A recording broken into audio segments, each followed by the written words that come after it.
or a refugee is not a crime. Now, I also want to strongly condemn the racist and misguided comments by two members of the City Council. It will be rare, at least I hope, that you will see me take this podium or any other to call out members of the council. But based upon the comments of two today, I feel compelled to do just that. And those two are Alderman Napolitano and Alderman Ray Lopez. I just have to say, shame on you. We can and we will disagree on policy. And I believe that we must continue to press for immigration reform.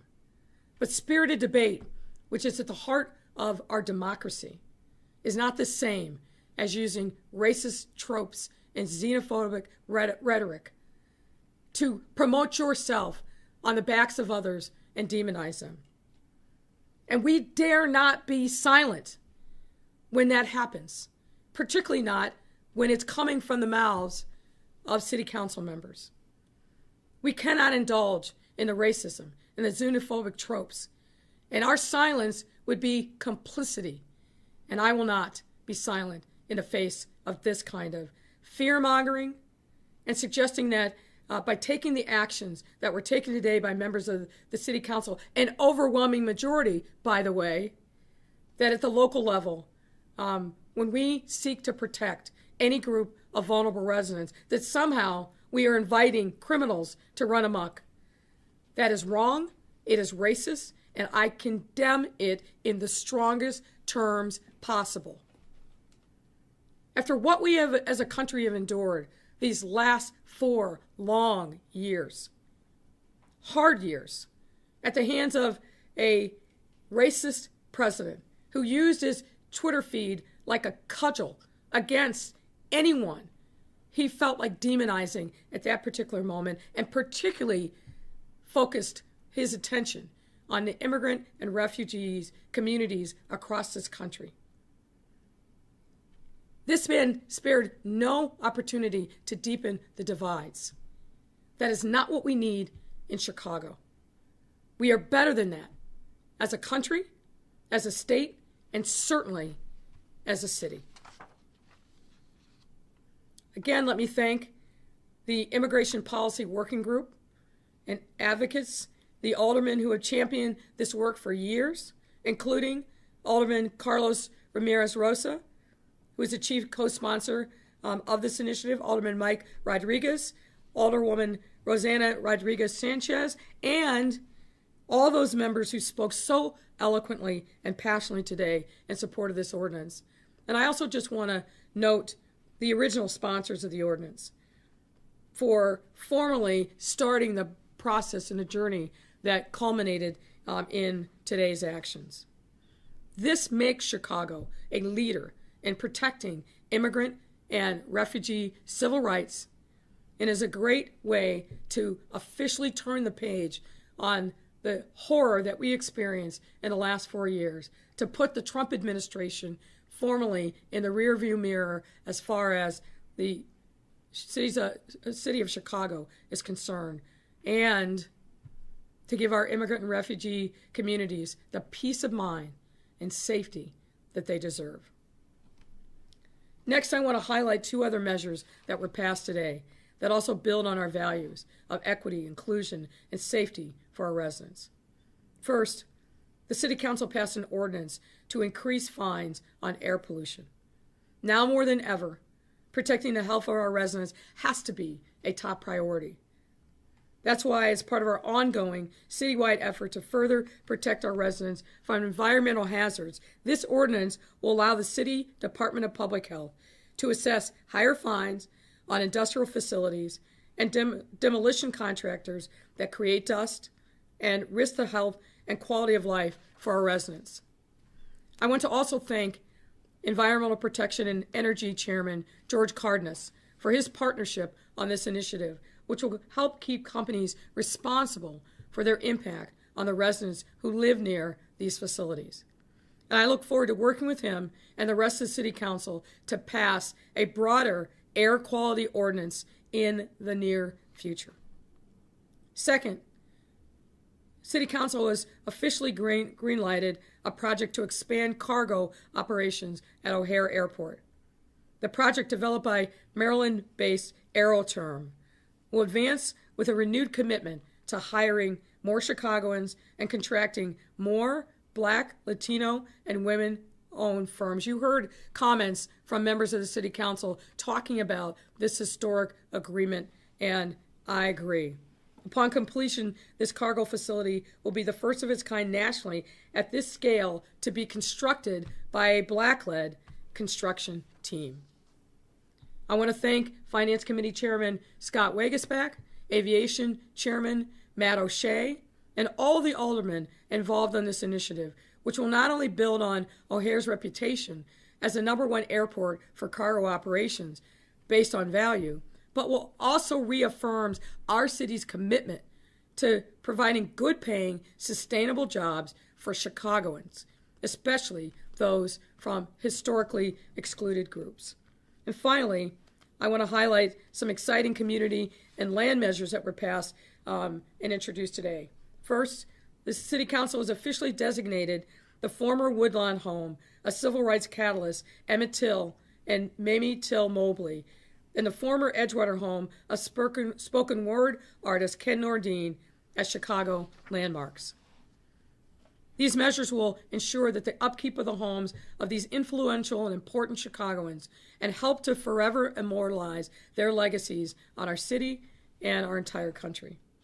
The second, City Council has also approved a pair of open space projects on our north and south side.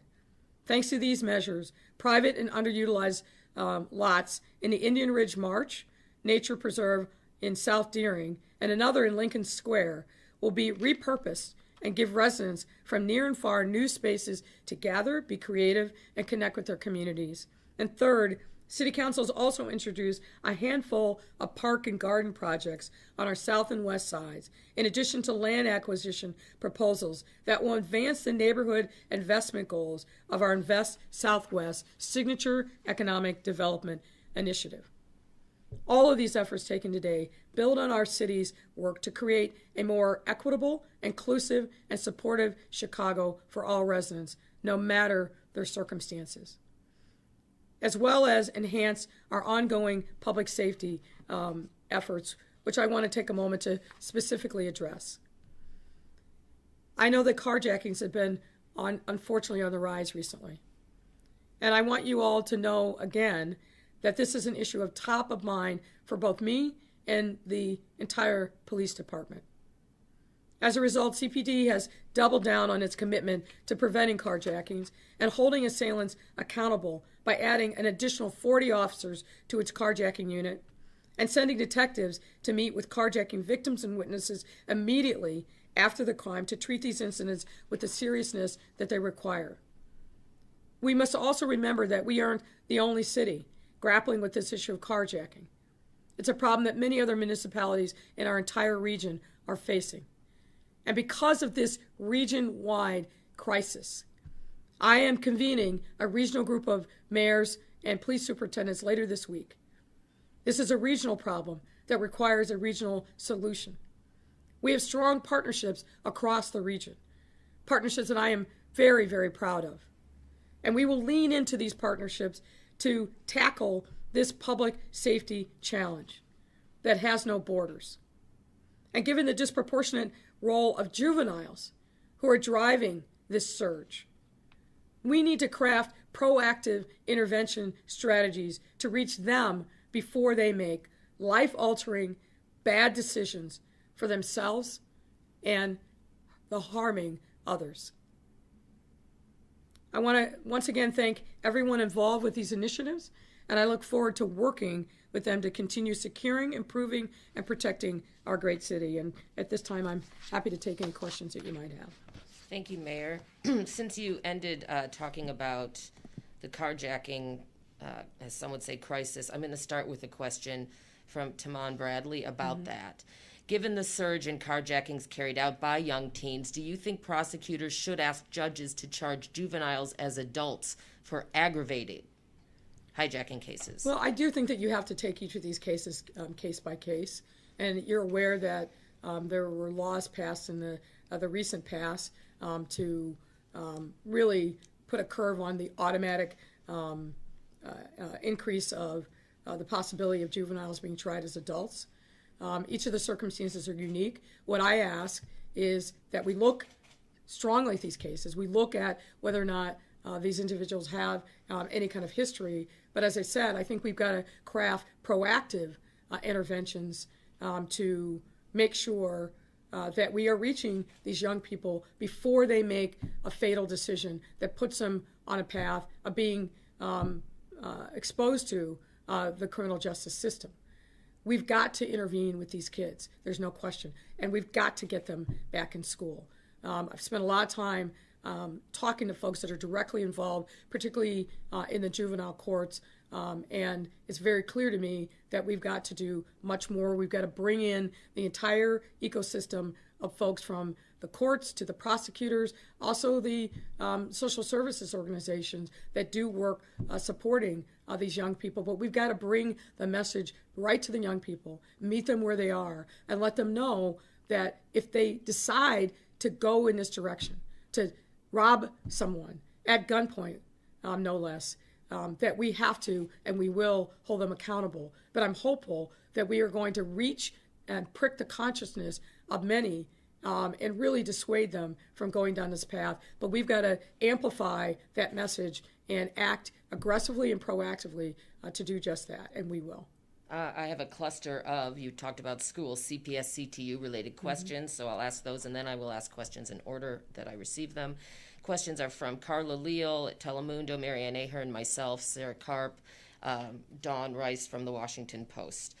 And I might be missing someone. First, what are the latest developments you can share regarding bargaining sessions taking place right now between CPS and CTU? And would you, or should CPS be open to a mediator as requested by CTU? So on the mediator question, I did address this yesterday. We agreed to a mediator back in November.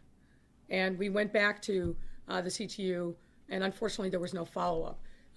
We're absolutely open to a mediator, but we want to make sure that there is a seriousness of purpose, that this is not going to delay the negotiations. I think we have an obligation to the parents and to the students to move aggressively. We need more time at the bargaining table. We've been at the table every day this week, but 40 minutes a day is not enough. So we've got to move more aggressively. We've got to be at the table for as long as it takes to get a deal done. I think we can get a deal done. We are committed to doing just that. And any tools that we can use that move us in a direction of bringing this now 60 plus days of negotiation to a closure so that we can get kids the option of coming back in person, that's what we need to do. Any updates specifically from this afternoon you can provide? I don't have any specific updates that I can provide publicly. Obviously, the negotiations are going forward. We had Dr. Arwady go to the table today to address some of the issues around vaccine, but that's as far as I feel comfortable going at this point. A union spokesperson says that the directive to its members is the same. If a safety agreement is not reached today, they're going to tell members, teachers, to stay remote tomorrow. What measures will be taken if teachers do stay remote tomorrow? Will you lock them out? Well, I don't think we should be talking about lockouts. What we should be talking about is how do we get a deal done so that we can move forward. We've had 3 weeks of successfully implementing the plan that CPS put in place, and by the way, that they shared and adapted as a result of discussions with the CTU. Every single day, what we see is our case rates going down, our positivity rates lowered. We should be talking about how we get a deal done. That's what we should be focused on. It's almost 4 in the afternoon, though, so to follow up myself, if that is the directive at this juncture, yesterday you came out and you said, everyone keep your kids home, pre-K and cluster. It is 4 in the afternoon. If that's the directive for tomorrow, what do you anticipate happening on the CPS side for tomorrow? Well, again, I don't want to speak ahead of CPS communicating directly with parents. The board meeting, I think, ended recently, and there will be a further communication from CPS to parents. Do you know about what time that will? I don't have that time as I sit here, but we can certainly get that for you. Okay. Don Rice from the Washington Post asks, how is this different from the 2019 strike? Not that there's a strike at this point, but how is this dispute different from the 2019 dispute? We're in a pandemic. We're in a pandemic. Gotcha. And we're addressing issues about the schools, which are safe, not only safe as evaluated by our Chicago Department of Public Health, but safe as to CDC guidance and a number of studies that have been done both here in Chicago and across the world. Schools are not generally the source of spread, particularly when you invest in the precautions and mediation efforts like we have. So it's an apples to oranges, I think, comparison. But certainly, I would like to see more movement on the part of CTU so that we can get a deal done. As I said, 3 weeks of proof positive that we can open schools and open them safely. And as Dr. Arty said last night, no one can guarantee that there won't be someone within the school community that might test positive.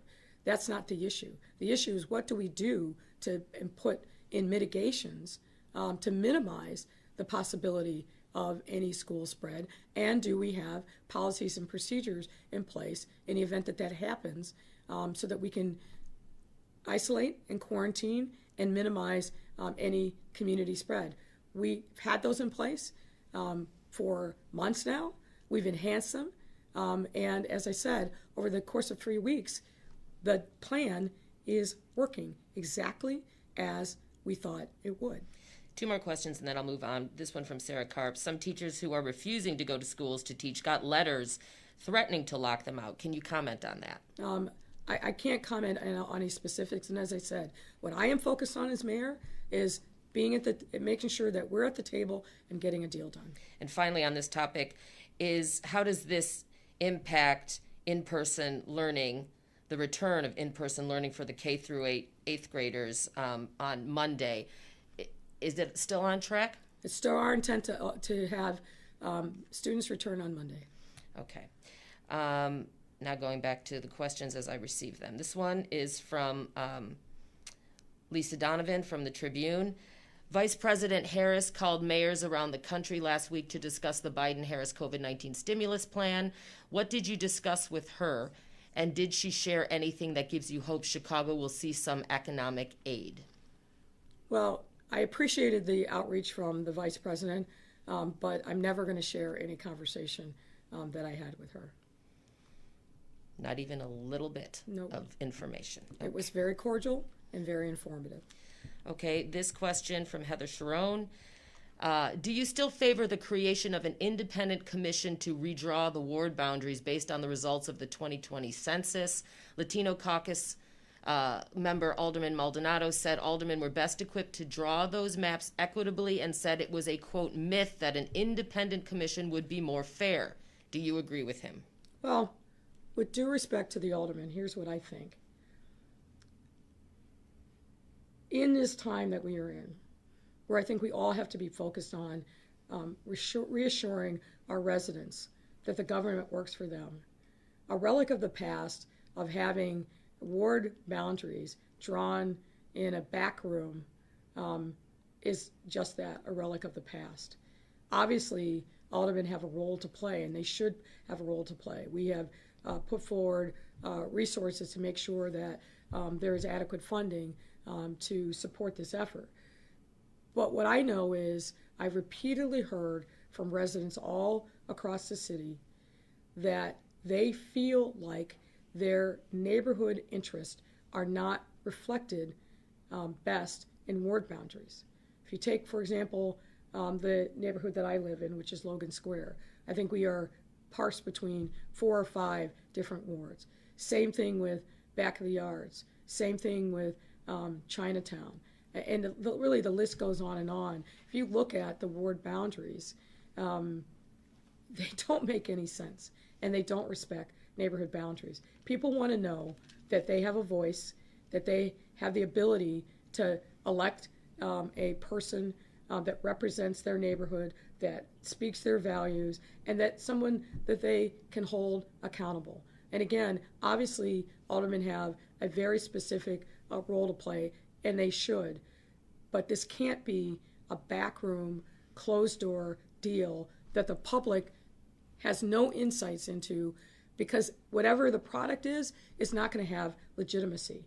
And for those aldermen who are concerned about re-election, a good way to show, to invite a challenge is to completely lock the public out of the process. I am confident that we will come up with something that strikes the right balance, that accounts for the public's views about how their neighborhoods need to be preserved and protected. Obviously, with 50 wards, it's always challenging to figure out and strike the right balance, but I think we can do better than what the current map looks like. Any other, a question from, I think Erin Hegarty, on this topic, just to make sure I'm getting her question in there. Anything else that you see would make the process more fair and equitable? Any other specifics?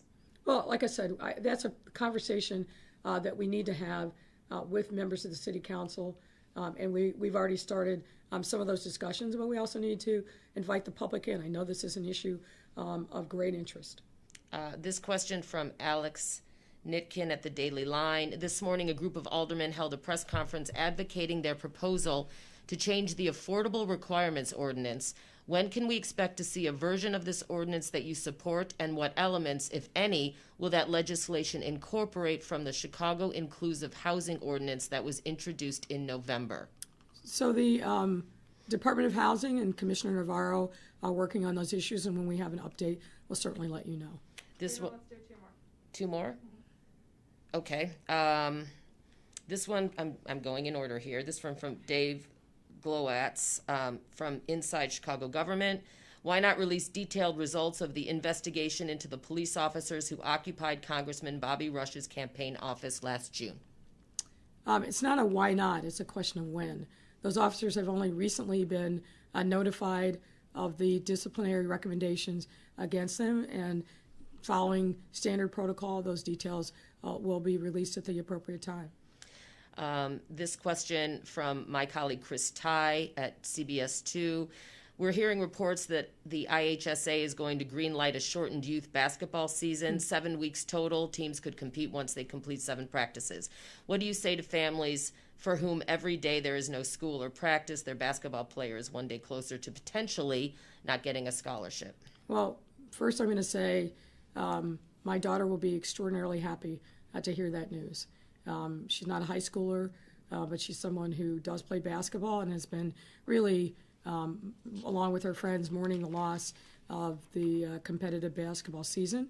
You know that I'm a huge sports fan and really love high school sports.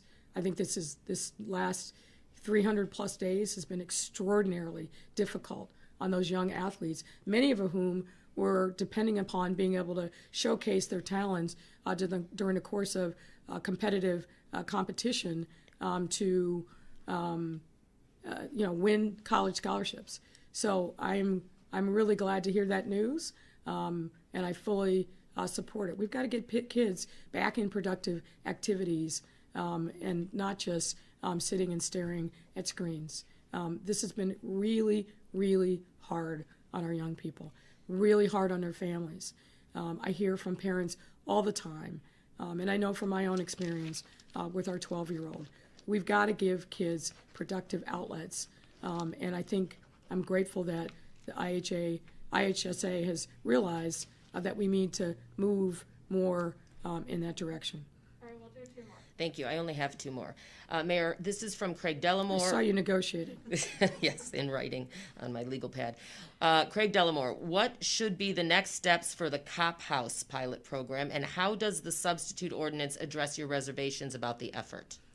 Well, if you look at the actual language of the order, it makes everything contingent upon the satisfaction of the superintendent and the budget director, and unless and until all the issues that I identified, like the budget, the location, the identity of supposedly there's a developer, who the funder is, what the funding sources are, how this complements, if at all, our community policing strategy. That's a short list of all the questions. The order that was passed gives the opportunity for us to fully evaluate the proposal, and unless and until all of those questions are answered to our satisfaction, it won't move forward. And lastly, from France Spielman, what is your reaction to the proposal from downtown Alderman Brendan Riley to let pot shops move into the heart of the loop, doing away with the exclusion zone you created last year? My views on that have not changed. We're not turning Michigan Avenue into the pot paradise. We made a lot of concessions, as we should have, going back and forth with members of the city council, and particularly downtown aldermen, where we expanded the opportunities in the River North area in particular. Now, the reality is, I don't think much is going to be happening one way or the other because, as you know, there's multiple lawsuits that have been filed against the state based upon what I understand happened in other jurisdictions. It's probably going to be years, realistically, before that litigation is resolved. So I appreciate Alderman Riley's interest. My concern about the effect on the shopping and tourist jewel of our city really hasn't changed one whit since the fall of 2019 when we first started wrestling with this issue. And thank you, Mayor. Thank you, Dana. She said one more. Nice try, though. Thank you, Dana. Thank you all.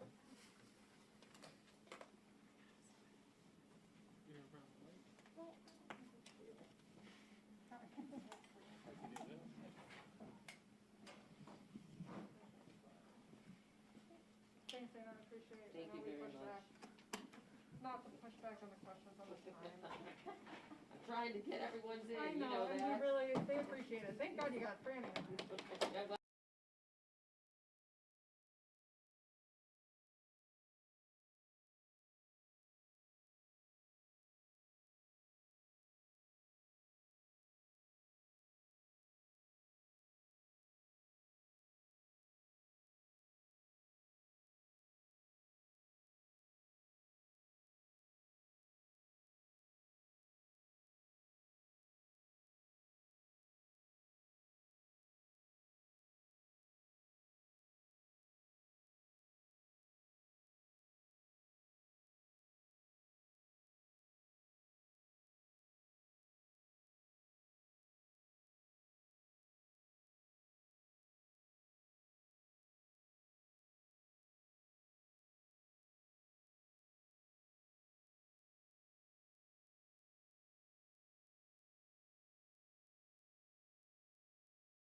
It just kicked in, I'm sorry.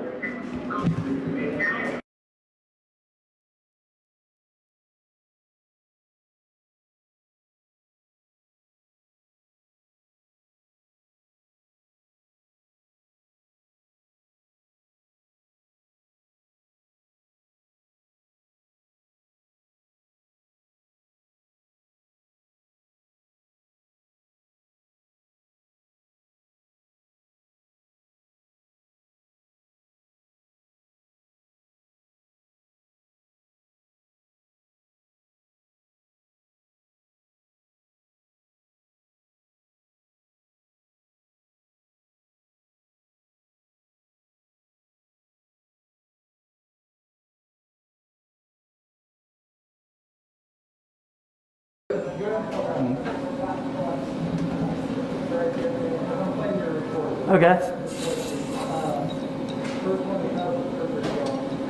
Difficult, but good. Just a lot of changes, you know, that we can't model. Everything that we did model is spot on. So all the sizes and shapes and geometries and locations are great. But all the changes we have from our arthritis has definitely made it more challenging. Yeah, if we get this in, what I'm doing right now is just putting the joint back together so everything's on. Both parts are in place and really good. And if we can get this in, put the joint back together, we'll be home free. I'm just letting the muscle stretch a little minute right now.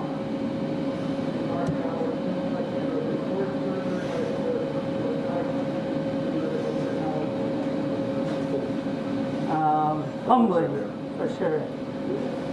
And definitely a privilege. As I always say, teams defeat individuals, so we couldn't do without this team. I think everybody's played a role today. The modeling, all the modeling was crucial. Doing it right, so definitely thank our coach a ton, James and Josh, and then everybody on the team here, because we really had to put all our heads together to kind of deal with the challenges we were faced that we didn't know we would face. So yeah, humbling. I'll feel really good in 6 weeks, and I'll feel really, really good when this pops in.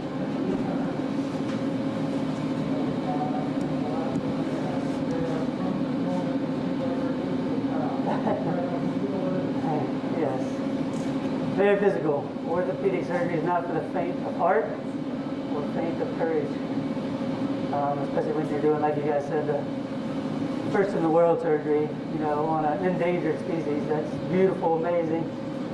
Fortunately, doing really well under anesthesia and letting us kind of do everything we can to get this hip back in shape. So, yeah, challenge in all regards, but I think this team is up for it, and we're going to get this done.